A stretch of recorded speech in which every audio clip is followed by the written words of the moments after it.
I love these guys.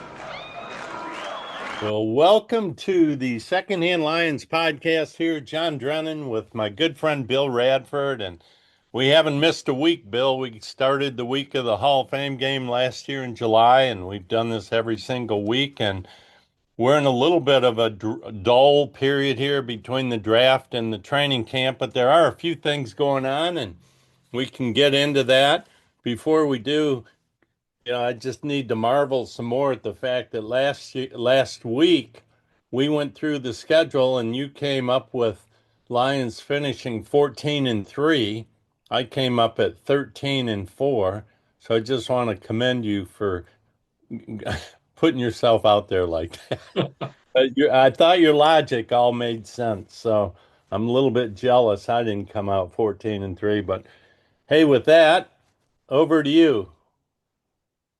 Well, it's like you said, it's sort of the lull before the things really pick up with the OTAs. But I was interested today to see this report about Josh Jacobs, the running back from Green Bay, seems to be in a lot of trouble. He's been arrested on 4 different counts. 2 of them are misdemeanors, but there's 2 felonies. Uh, One of them including strangulation, which I certainly hope that when it comes out that these are overblown for his sake. But I just shake my head in amazement at how these young, strong, gifted, rich guys can just throw it away with stuff like this. Yeah, it's sad to see it. Um, I'd like to see all these guys have success and stay injury free, but neither of those are going to happen. But these are I I learned a long time ago if you get a lot of money before you have personal growth mentally and emotionally, it's not a good combination. I just think that happens a lot, not just with star athletes, but any celebrities, musicians, etc. There's a full history of that. So, Yeah, that's probably a good thing I didn't win the lottery in my 20s. oh, you'd be a financial mess. So, well, hey, I also so that you mentioned that, and by the way, fans might think, who's Josh Jacobs? You mentioned Green Bay. Anything that happens in the NFC North with the Packers, the Vikings, the Bears, and then our Lions, that's newsworthy. So last week you mentioned, well, Nolan Smith, but he's with the Eagles, but he had an issue. I think he got arrested. But this thing with Josh Jacobs is more serious, and it'd be a blow to the Green Bay Packers if he's not on their roster next year, and hopefully he is. Wait and see. But Bill, didn't you send me something this week showing um, Jared Goff stat for the last few years? Do you have that handy? I was pretty intrigued by that.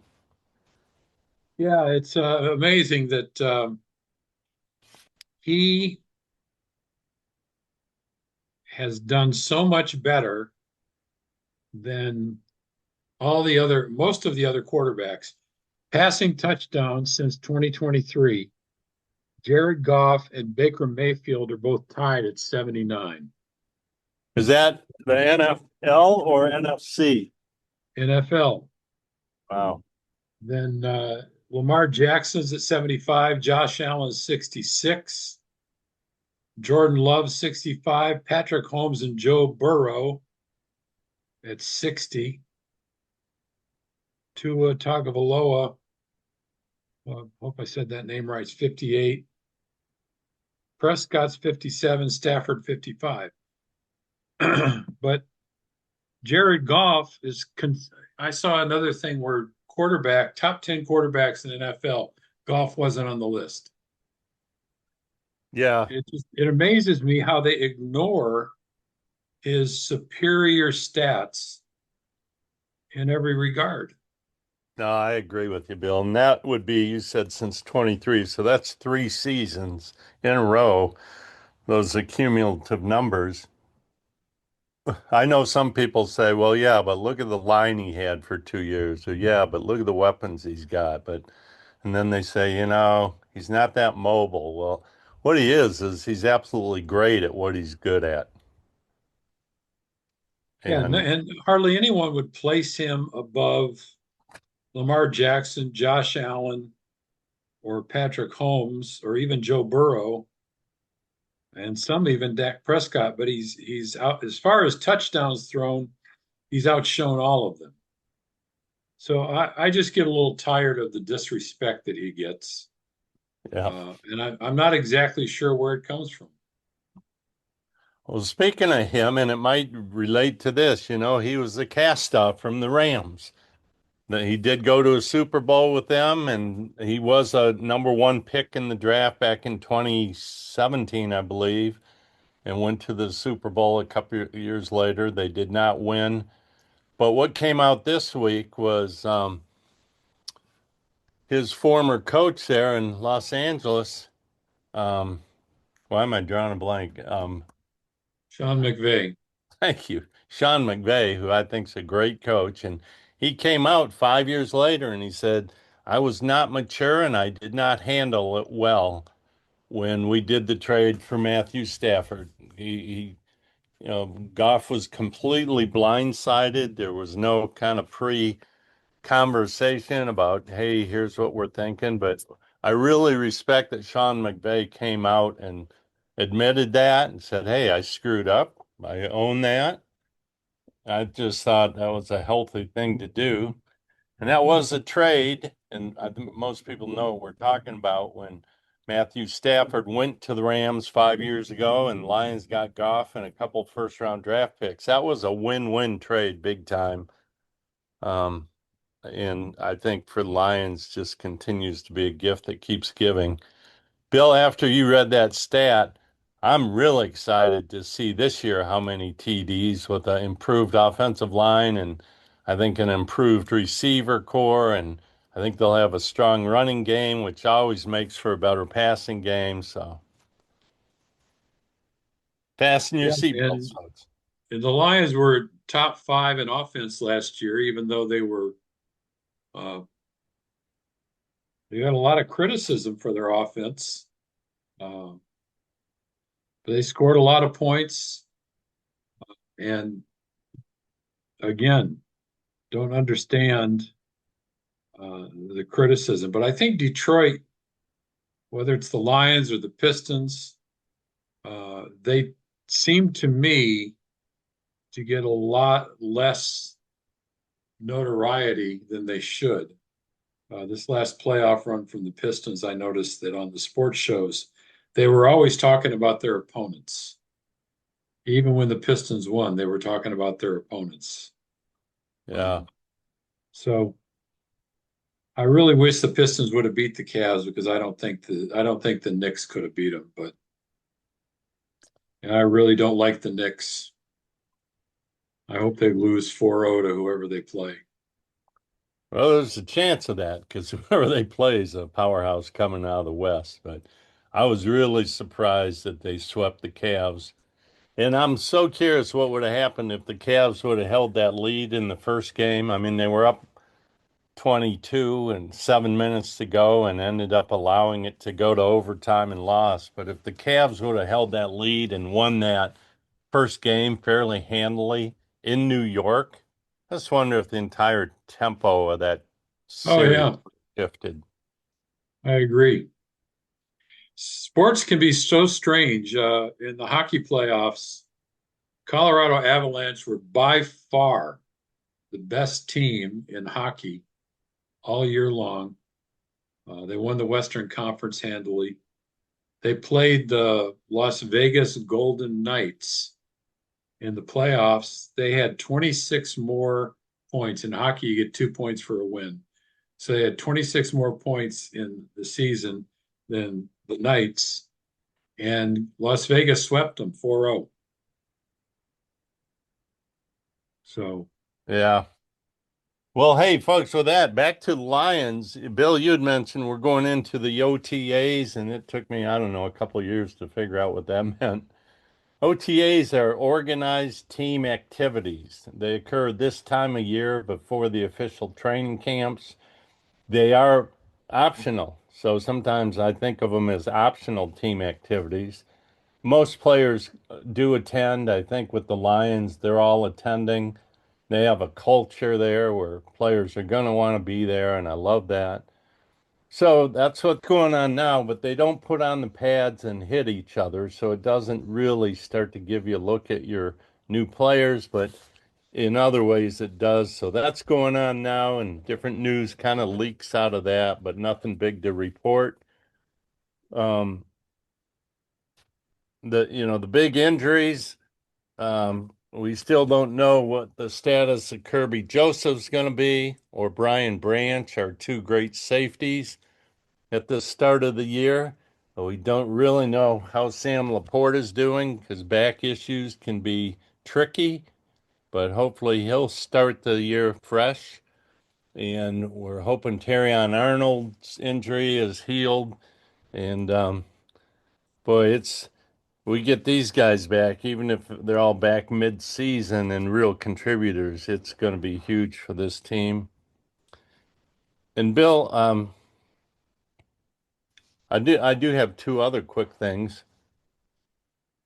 We've been talking the last couple of weeks about contracts and Jahmyr Gibbs getting his fifth-year extension, and Jack Campbell did not, but that was understandable. Well, this week it was announced Jack Campbell has gotten a 4-year contract extension that starts in 2027. So that locks him in till 2030, making just over 20 million a year for those years. I think 53 million guaranteed. So they did what all of us thought. They absolutely solidified Jack Campbell being a Lion long term, and I know Jack Campbell's excited based on his interviews. So that's really good news. They got him locked in. He may be the best linebacker in the game right now at his, being young too.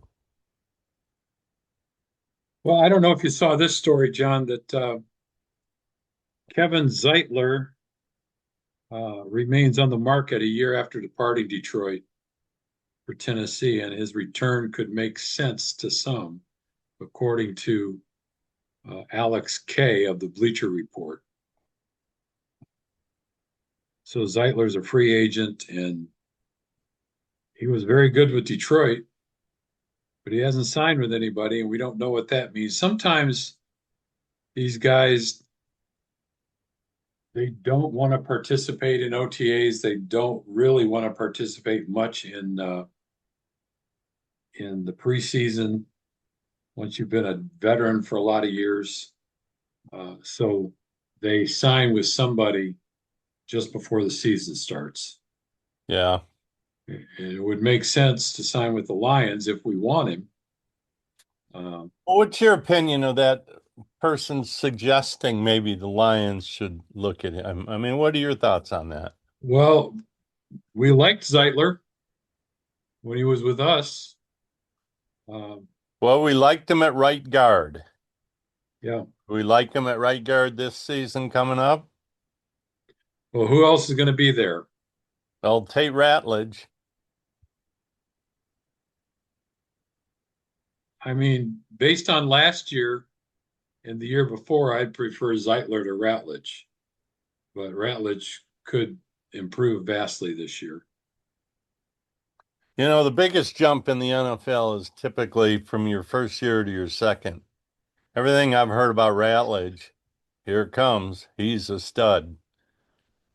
Um, he had an okay year, but this is year two, and I think he's projected as a long time solid right guard. So to me, the idea of bringing in a veteran maybe as a backup, but not to replace Ratledge, I think that sets him back and doesn't give the Lions much of an edge in that exchange. I could see a 1 year contract. Yeah, as a backup. I couldn't see him coming in as a starter. I just think that sets time back for Ratledge, and he's Well, going to be too the good. way Campbell runs things, if Zeitler did sign for a year and he's better than Ratledge now, then he's going to play. I agree with that. If they sign him, and it'd have to be a small contract. If they sign him to say we want to really push Tate here, and if Zeitler wins the job, great. We've just raised the floor of the right guard position. I'd be okay with that. I just don't see it. But it's an interesting, I mean, there's a lot of interesting things like that that come up as maybes. Is Taylor Decker signed with anybody yet? Do we know? No, no. And I don't think at this point anyone's floating the idea, well, maybe the Lions should sign him for a backup, but no way. Um, I could see them still picking up one of these edge rushers if the price was right, whether it's Haywood from the Saints or was it Joey? Uh, um, oh, help me out. The brothers, the Ohio State brothers. Drawing a Um, blank on the last name. yeah, me too. Uh, yeah. I try not to pay attention to Ohio State. Yeah, right. Not bogus, not bonus. But anyhow, this must be making some of our listeners crazy because and his name's right on the tip of my tongue, as is his brother's. Or Clowney, he's out there. All these guys were at one time just absolute great edge rushers, and would they bring him in for the experience and a little more backup at that position? By mid-season, it'll be really interesting where we stand with edge rushers, with the free agency additions and Hassanin being back from injury and Derek Moore now being on the team. And speaking of edge rushers, Bill, the undrafted free agents. So right after the draft, the Lions picked up, I believe it was 9 undrafted free agents, 3 on offense, 6 on defense. And the one on defense, I keep seeing these stories that this guy could be uh, a rose amongst the undrafted free agents. Anthony Lucas, 6'5", 267 pounds, played at Texas A&M and then switched to USC. Apparently very athletic, very strong. And the idea is with the coaching and environment of the Lions, he could have a much higher ceiling than he's shown. And some projected him as a fifth round pick, but he didn't get drafted. So we'll see where he lands in this mix. So is the Ohio State brothers you're thinking of, Sonny and Lorenzo Styles? No, no, those guys both got drafted this year. No, I'm thinking of the ones I cannot believe. I mean, their names are going to pop in my head as soon as I stop thinking about it. So they weren't Ohio State guys drafted this year you're thinking of? No, not this year. No, they've been in the league for, 8, 10, 11 years. Okay. Yeah, I can't help you there. Well, talk about something because I'm going to find it because it's probably got our listeners crazier than it's got me at this point. Yeah, well, speaking of college football, have you heard the proposal to go to a 2014 playoff? I've heard of it. Yeah, I think the Big Ten is for it because I think they imagine they're going to get a lot more teams in.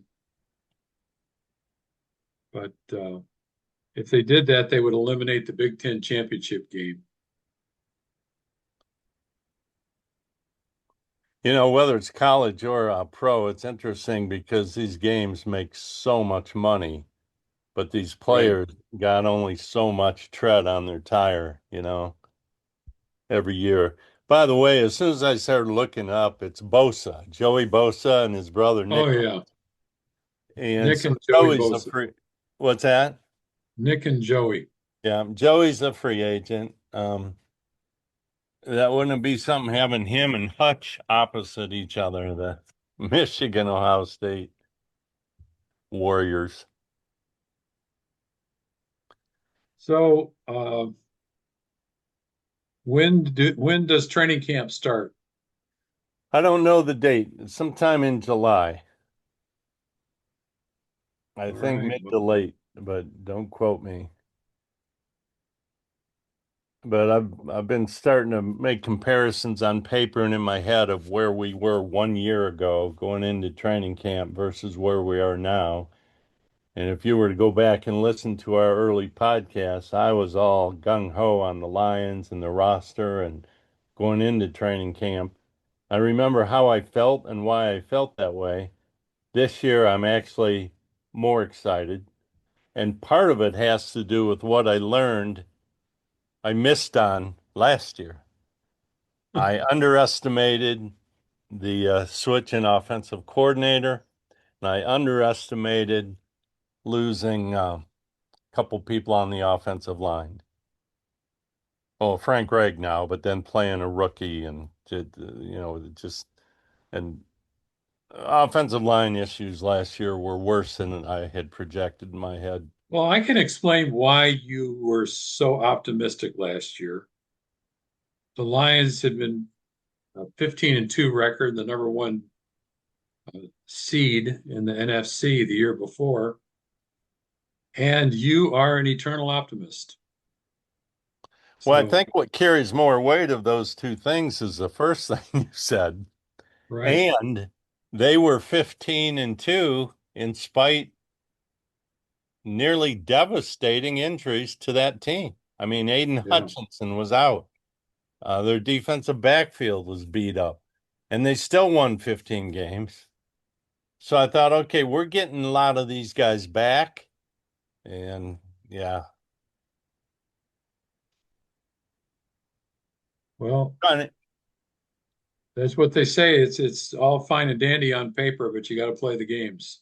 that's right. Never seen a game one on paper. All right, So John. Well, I think we've about exhausted the topic for this week. yeah, let's come back in a week and see if there's any news. And we're going to keep updating folks and keep this going here as we take the journey with the Detroit Lions to the Super Bowl, friends. And if you missed last week, go back and listen to our predictions of how the Lions end up, our very early, premature, silly, probably predictions that we made a week ago. So, all right, Well, Bill. and to do that, they go to the shlpodcast.com. Yeah, that'll get them to our website. They can see all of the podcasts we've done since July of last year. So, all All right. right, John. See y'all in the week, folks.